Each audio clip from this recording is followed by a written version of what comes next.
맥추절을 지키는 것은 하나님의 명령입니다. 뒤 현수막에 걸려있는 대로 하나님께서 출애굽기 23장에서 맥추절을 지키라. 그 이유가 첫 열매를 그 해에 가을에 대부분을 거두지만 하나님께서 은혜로 또 자연의 섭리를 통해서 이 모든 것이 다 하나님의 계획이요 섭리입니다. 이런 봄에도 또 그 뒤에 먹을 수 있는 양식을 거두게 해 주셨습니다.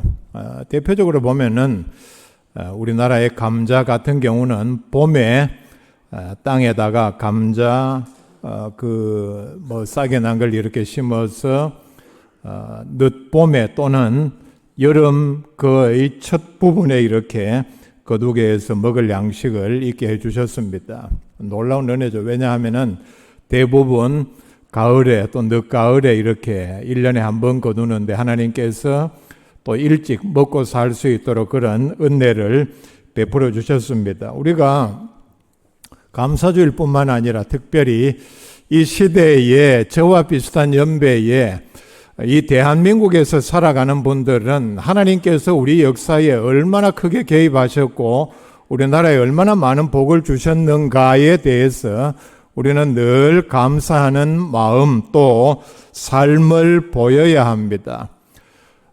제 나이 다 아시죠? 제가 1960년에 났습니다. 제가 이걸 가끔씩 생각을 해보는데 제가 나기 6년 반 전에 6.25가 끝났습니다. 휴전협정이 53년 7월 달에 맺어졌으니까 전쟁이 끝나고 6년 반 돼서 제가 났는데 여러분 생각해 보세요. 지금부터 6년 반 전이면은 불과 얼마 전입니다. 우리나라로 생각하면은 아마 문재인 정부가 들어서 얼마 되지 않는 바로 그때가 6년 반 전입니다. 얼마나 짧은 그런 시간입니까? 불과 이런 상황 가운데서 보면은 세계 역사에 유례없는 우리나라는 전쟁의 폐허에서 가장 짧은 시간에 경제 부흥과 복음화를 동시에 이루어냈습니다. 그리고 저는 지금도 기억을 합니다. 분명히 제가 기억하는 것은 흔히 이런 얘기를 하죠. 태어나 보니 우리나라는 후진국이었다. 정말 그때는 후진국이었습니다. 간단하게 한마디만 하고 본문으로 넘어가겠습니다. 이 식량 사정이 얼마나 어려웠습니까? 꽁보리밥도 제대로 먹지 못하는 주민들이 많았습니다. 그래서 보면은 꽁보리밥에 그때 기껏 먹는 반찬이라고 해봐야 새우젓 한 종지로 아니면 좀 더 나오면은 멸치젓 이런 걸로 밥을 먹고 그 뒤에도 제가 먹어봤습니다만은 이런 걸로 어떻게 밥을 먹나 할 정도로 여러분 지금도 그렇게 먹는 분 계십니까? 풋고추를 썰어가지고 된장에 이렇게 버무려서 그게 반찬이 없어서 여러 가지 먹을 게 많아서 별미로 곁들여서 먹는 거하고 반찬이 없어서 그렇게 먹는 거하고는 천지 차이로 다르죠. 여러분 집에 가서 그렇게 밥을 한번 먹어보시기를 바랍니다. 새우젓 한 종지 또는 멸치젓 조금 그 다음에 풋고추 이렇게 된장에 버무려서 계속 그렇게 먹어보시면은 과거 우리가 후진국일 때 60년대에 대체로 시골에서는 그렇게 먹었습니다.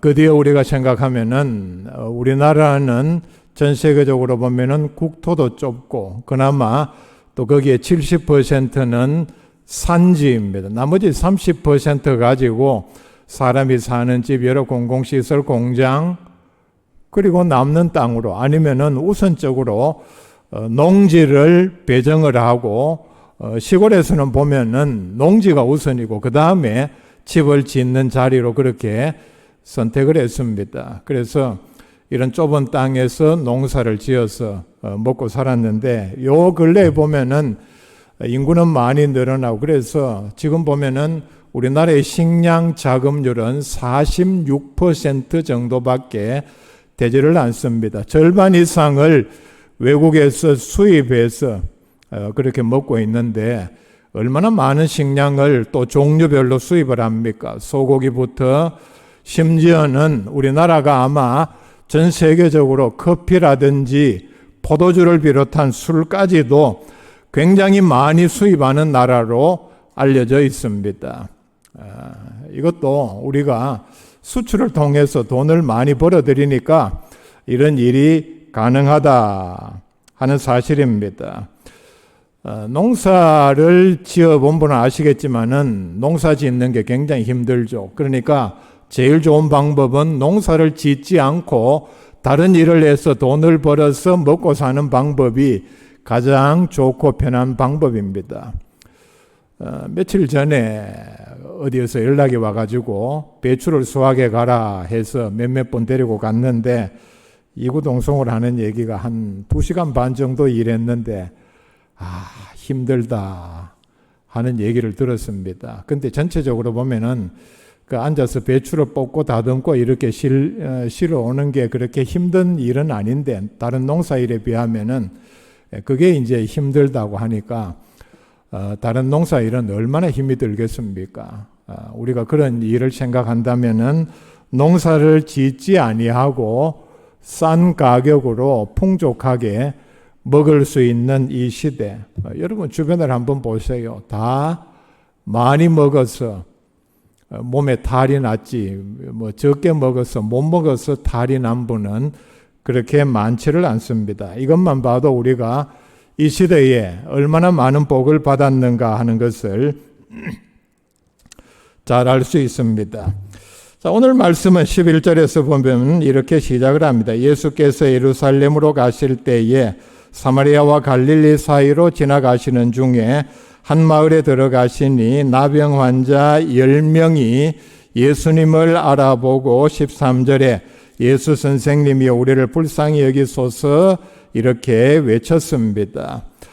나병이라고 나오는데 우리가 과거에 흔히 했던 말로 문둥병자들을 가리킵니다. 만성 전염병에 해당을 합니다. 그리고 피부에 그리고 살에 몸 전체에 이런 전염병의 형상이 나타나는데 코라든지 손가락, 발가락 같은 관절, 물렁뼈가 썩어서 이게 약해지면은 결국은 몸에서 떨어져 나가고 상처는 심하게 썩은 것 같이 짓무르고 썩은 냄새가 나고 그리고 이 감염이 돼서 이런 증상이 나타나는 모든 부위에는 통증을 전혀 느끼지를 못합니다.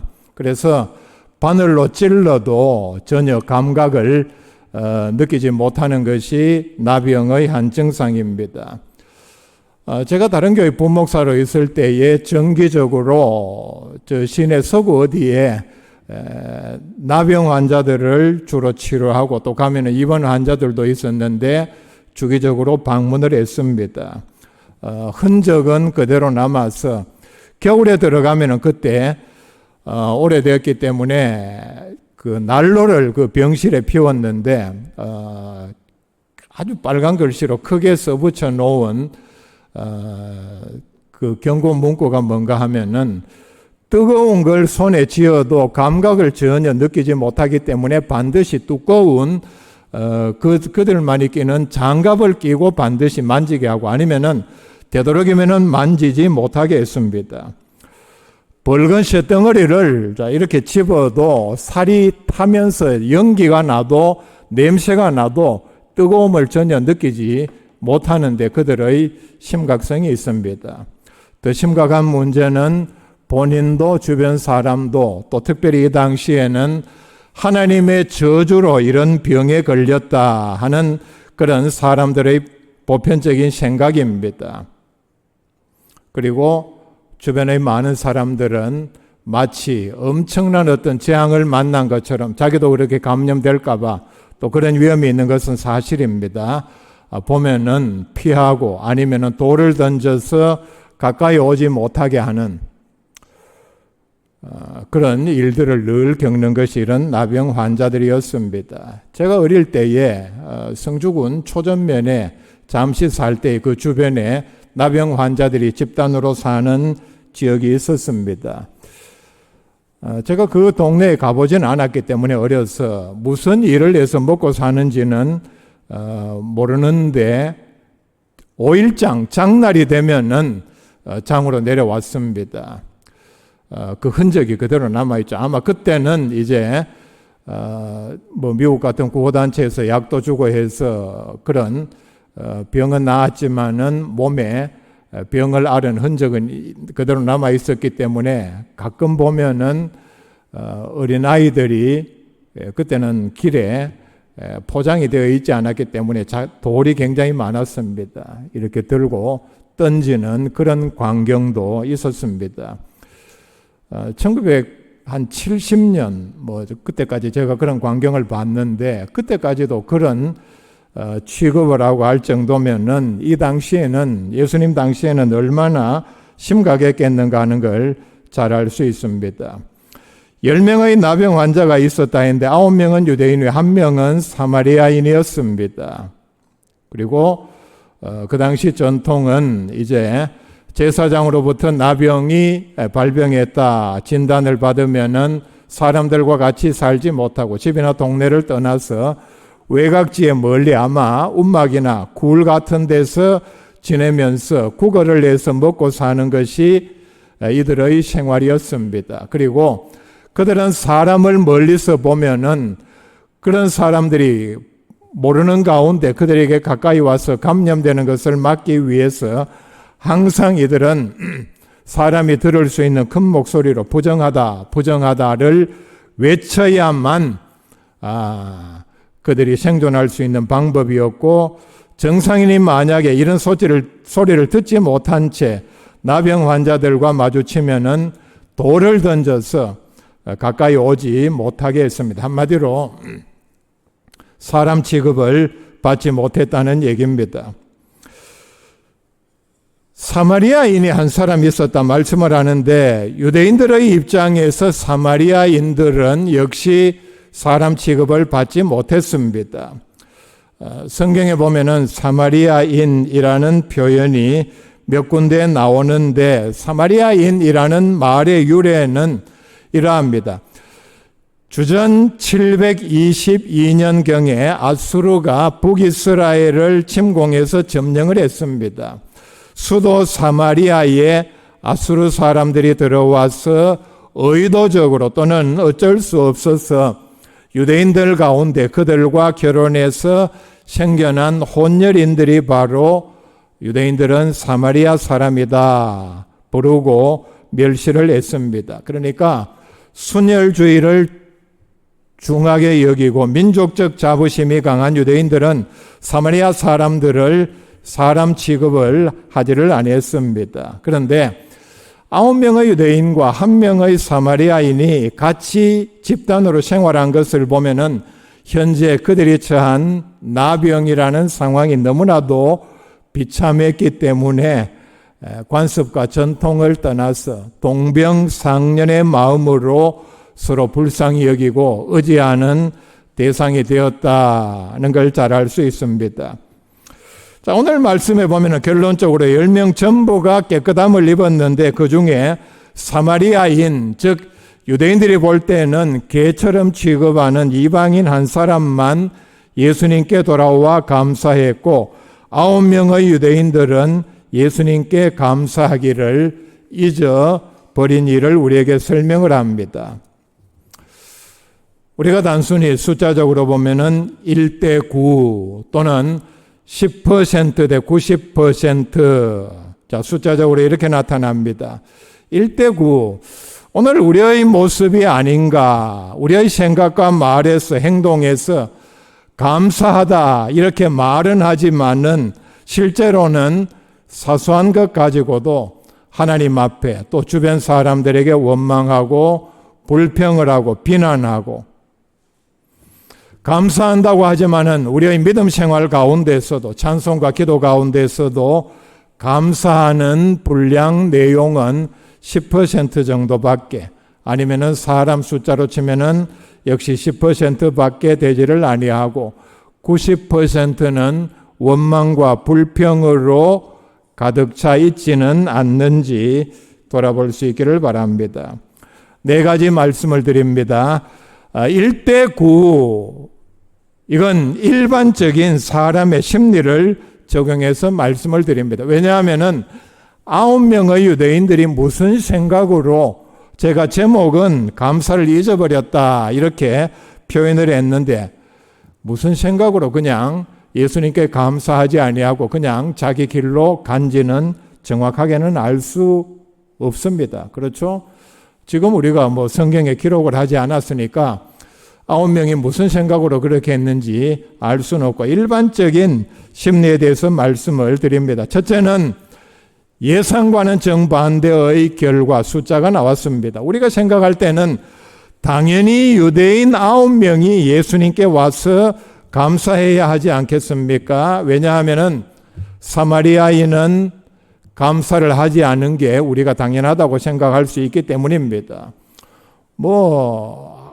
하나님을 모르는 사람이요, 예수님께서도 이방인이라 그랬으니까 감사하는 걸 알겠느냐, 또 그런 믿음이 있었겠느냐, 제 길로 간 게 당연하다.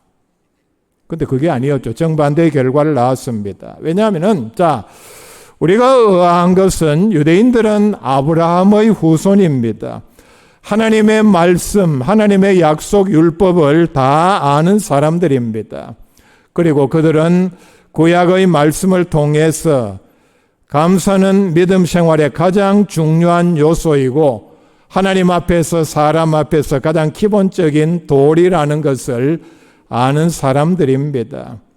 사마리아인은 이방인입니다. 하나님의 말씀을 제대로 모르고, 그런데 결과는 정반대였습니다. 마땅히 감사할 줄 알았던, 우리가 그렇게 예상했던 유대인들은 9명이나 되었지만은 한 사람도 예수님께 돌아와 감사를 하지 아니했습니다. 전혀 기대하지 않았던 이방인 한 사람만이 예수님께 감사를 드렸습니다. 유대인은 하나님의 은혜라는 관점에서 보면은 가장 큰 은혜와 복을 받은 민족입니다. 로마서 9장 4절과 5절에 이렇게 말씀을 합니다. 그들은 이스라엘 사람이라 그들에게는 양자됨과 영광과 언약들과 율법을 세우신 것과 예배와 약속들이 있고, 하나님께서는 바울이 말씀을 기록할 때까지만 해도 모든 은혜를 유대인들에게 다 부어주셨습니다. 무슨 얘기냐 하면은 유대인들은 하나님의 은혜, 사랑, 구원, 이런 모든 것을 다른 민족들과 달리 독점을 했습니다. 전매 특허를 냈다는 얘기입니다.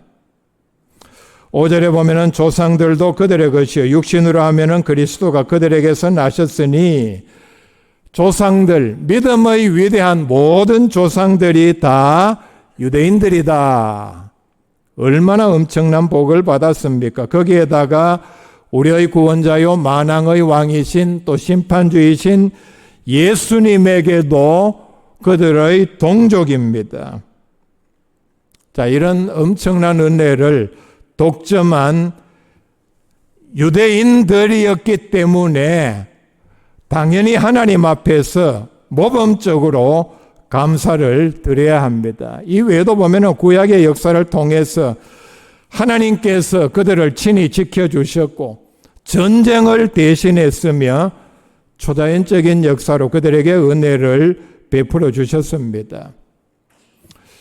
이런 엄청난 은혜를 받았음에도 그들의 실상은 어떠했습니까? 하나님 앞에 감사하지 아니하고 늘 원망하고 불평했고 하나님의 은혜를 반역하고 우상 숭배에 앞장섰습니다.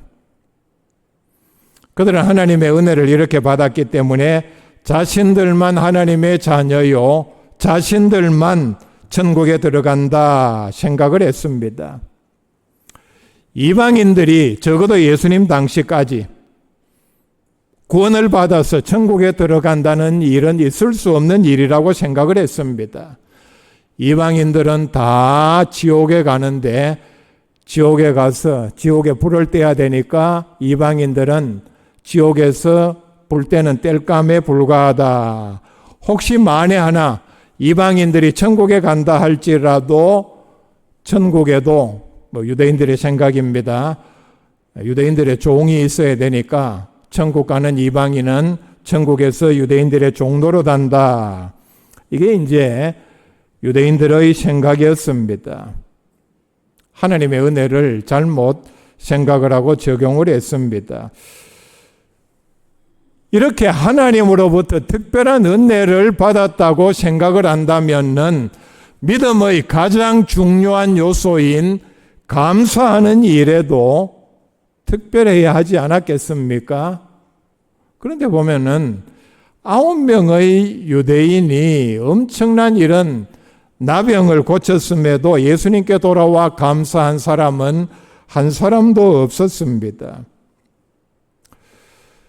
오늘 우리 예수 믿는 사람들이 바로 영적으로 유대인과 같다 생각할 수 있습니다. 불신자들은 바로 이방인과 같습니다. 우리는 이미 하나님의 자녀가 되었고 구원받아 천국 백성이 되는 은혜를 얻었습니다. 자, 그렇다면 우리는 이것 하나만으로도 하나님께 엄청나게 감사를 드려야 합니다. 두 번째는 일반적인 사람의 심리입니다. 먼저 하느냐, 감사를, 아니면은 나중에 하느냐의 차이입니다. 9명의 유대인은 제사장에게 가서 병 나은 것을 확인받고 각자 자기 집으로 돌아가는 것이 급했습니다. 근데 한 명의 사마리아인 이방인은 예수님 앞에 나와서 감사하는 일을 가장 중요하게 생각했습니다. 생각만 한 게 아니고 먼저 그 일을 했습니다. 예수님께서 먼저 제사장에게 보내서 확인을 받으라 명령을 한 것은 바로 레위기 14장의 규례에 따른 말씀입니다. 자, 걸리면은 제사장의 확인 절차를 통해서 격리를 해야 하고, 그러니까 살아갈 수 있는 방법은 동네 멀리 외딴 곳에 집단으로 거주하는 방법밖에 없습니다. 그런데 병이 나으면은 다시 제사장에게 가서 확인을 받은 다음 레위기 14장에 제사를 드린 후에 집으로 돌아갈 수 있었습니다. 자, 이들은 병에 걸린 것이 확인을 받고 난 다음에 집에서 마을에서 쫓겨났습니다. 그러니까 한시 빨리 이 절차를 마치고 빨리 집으로 돌아가고 싶었을 것입니다. 자연적으로 예수님께 감사드리는 일은, 아마 우리가 추측하는 일은 나중에 하지, 나중에 좀 제대로 옷을 갖춰 입고 예물을 제대로 준비해서 그때 해도 되지 않겠느냐,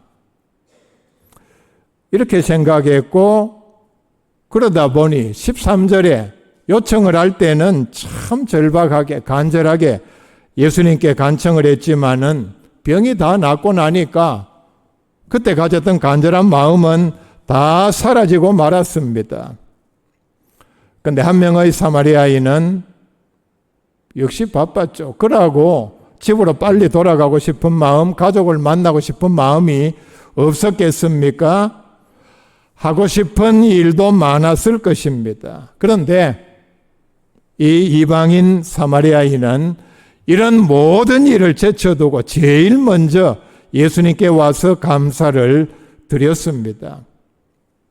세 번째는 겉으로 표현했느냐 아니면은 그냥 마음으로만 생각했느냐의 차이입니다.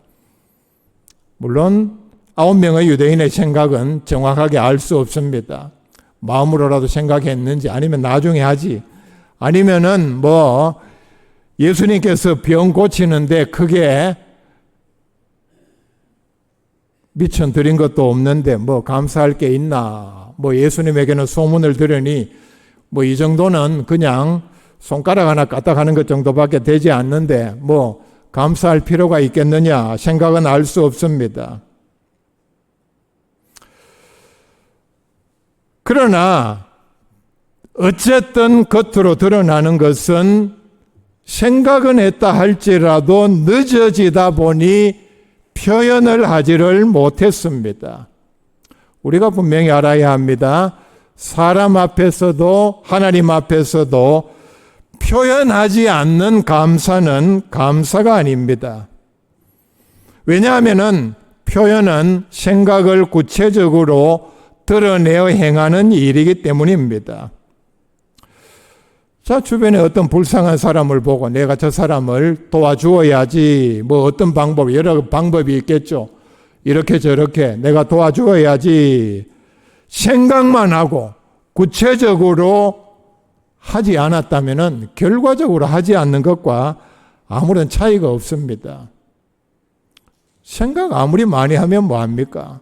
저 사람 내가 도와주어야지, 저렇게 사는데 얼마나 형편이 어렵고 안타깝겠나, 힘들겠나. 결과적으로 그 사람은 도움받은 것이 아무것도 없습니다. 하나님 앞에 감사를 드리는 것도 마찬가지입니다. 자, 그렇죠? 사람과 사람 사이에서 어떤 은혜를 입고 마음으로 감사하는 생각은 있지만은 표현하지 않아서 오해가 일어나고 문제가 되는 경우가 있습니다. 왜냐하면 제가 그런 얘기를 가끔 듣기 때문입니다. 목사님, 제가 언제 그 사람에게 뭘 했는데 아무 말이 없습니다. 고맙다는 얘기인지 뭐. 자, 이게 바로 이런 우리 인간 사회에서 흔히 일어날 수 있는 일입니다.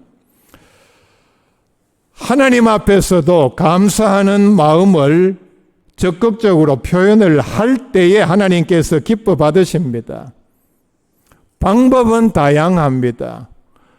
찬송으로, 기도로, 우리의 삶으로, 교회에 충성하고 봉사하는 일로, 또는 감사의 예물을 드리는 일로, 이런 여러 가지 방법 가운데 성령의 감동이 오는 대로 우리가 표현을 해야 합니다. 네 번째, 결정적으로 바로 믿음의 차이입니다. 외형적으로 보면은 유대인 9명은 먼저 제사장에게로 달려갔습니다. 겉으로 보면은 구약의 율법을 지키는 것처럼 보입니다. 그런데 겉으로 드러난 이런 그들의 마음의 동기는 세속적인 마음의 발로입니다. 왜냐하면은 빨리 이렇게 해서 완치 진단을 받아야 내가 가정으로 돌아가서 정상적인 생활을 할 수 있다는 생각 때문입니다. 그러니까 종교적인 의식을 세속적인 욕망을 채우는 수단으로밖에 생각을 하지를 못했습니다. 그런데 반대로 예수님께 돌아와 엎드려 감사한 한 명의 사마리아인에게는 종교적인 어떤 의식을 거행하는 이런 외식적인 면은 전혀 없었습니다. 18절 말씀에 보면은 예수님의 판단입니다. 하나님께 영광을 돌렸다 말씀을 하고 있습니다. 분명히 이 한 명의 사마리아인이 같이 가다가 나은 것을 깨달았을 때에 나머지 유대인 9명에게 제안을 이렇게 했을 것입니다. 여보게, 이 사람들 우리가 먼저 예수님께로 가서 감사를 드리자 분명히 말을 했을 것입니다. 왜냐하면은 11절에 예수님은 예루살렘으로 가시는 중이었습니다. 제사장에게로 가라, 몸을 보이라 말씀을 하고는 예수님께서는 그대로 예루살렘을 향해 가셨습니다. 그런데 이들이 중간에 제사장에게로 가다가 돌아가서 예수님을 쉽게 만난 것을 보면은 10명의 나병 환자들은 제사장에게로 가기 시작한 지 얼마 지나지 않아서 깨끗함을 받은 것을 깨달았습니다. 시간적으로 보면은 불과 아무리 길어도 5분 이내였을 것입니다. 그러니까 예수님께서는 저쪽 예루살렘으로 가셨지, 빨리 돌아가서 두 팀 다 걸어서 갔으니까 쉽게 만났습니다. 자, 이런 말을 했겠죠. 예수님은 지금 우리 가까이 계신다. 얼마 가지 못했을 것이다. 예수님은 우리에게 큰 은혜를 베풀어 주시지 않았느냐. 제사장에게 조금 늦게 가면 어떠냐. 근데 유대인들은 이런 아주 기본적인 인간의 도리를 행하자는 사마리아인의 이 제안도 무시하고 거절했습니다. 사람의 생각이 어떻습니까? 보편적으로 혼자서는 그런 마음이 없다 할지라도 누가 그렇게 말을 하면은 체면상이라도 그렇게 해야 하지 않습니까? 아니, 가다가 방향을 바꾸어서 예수님이 멀리 계시는 것도 아니고 예수님께로 가서 감사합니다 인사하는 게 뭐 그리 어렵고 힘들고 시간이 많이 걸리는 일입니까? 10명의 나병 환자들이 병을 고치고 보니 엄청나게 기뻐한 것은 분명합니다. 왜냐하면 아마 길게는 수십 년 이 병에 시달렸을 것입니다. 고생, 천시를 당하는 것, 그리고 낫지 않는다. 몸에 엄청난 상처와 흔적, 사람들의 멸시, 심지어는 돌을 던지고 저주받았다는 생각, 또 지금까지 구걸을 했으니까 이런 병을 고쳤으니까 얼마나 기뻤겠습니까? 빨리 집으로 돌아가서 가족들을 만나고 정상 생활을 해야 한다는 생각에 들뜬 나머지 예수님께서 우리의 나병을 고쳐주셨고 그렇다면 우리는 감사해야 한다는 생각은 그들에게는 조금도 없었습니다. 이 단계에서 가장 중요한 예수님께 찾아가서 감사드리는 것을 그들은 잊어버렸습니다. 아니면 기억을 했더라도 무시해버렸습니다. 병이 다 나은데 뭐하러? 그리고 내가 이제 정상 생활을 하는데 뭐 예수님께 찾아가서 감사하고 하는 게 무슨 득이 되겠느냐.